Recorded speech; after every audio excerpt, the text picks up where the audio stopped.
আসসালামু আলাইকুম রহমতুল্লাহি ওয়া আলহামদুলিল্লাহ ওয়া সাল্লাতু ওয়াসসালামু আলা মান লা নাবিয়্যা ওয়া বিল্লাহি মিনাশ শাইতানির রাজিম বিসমিল্লাহির রহমানির রহিম বাবু কাইফা হাসর। আজকের বক্তব্যের বিষয় হলো হাসরের অবস্থা কেমন হবে সে সম্পর্কে আমি যে হাদিসটি তেলাওয়াত করেছি সহিহ বুখারীর 6 নম্বর খণ্ড পর্ব 81 অধ্যায় 45 হাদিস নম্বর রয়েছে 6523।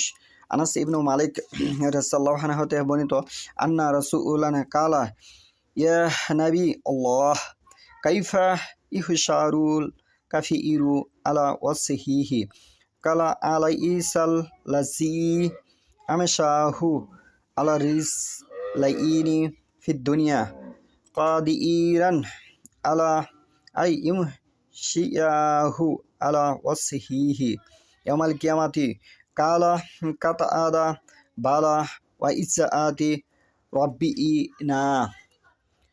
আনাস ইবনে মালিক রাদিয়াল্লাহু বর্ণিত যে এক ব্যক্তি বলল, হে আল্লাহর নবী, মুখের ভরে কাফেরদেরকে কিভাবে হাশরের ময়দানে ওঠানো হবে?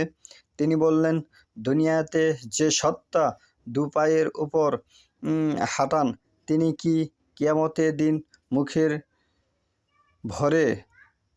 ভর করে হাঁটাতে পারবেন না?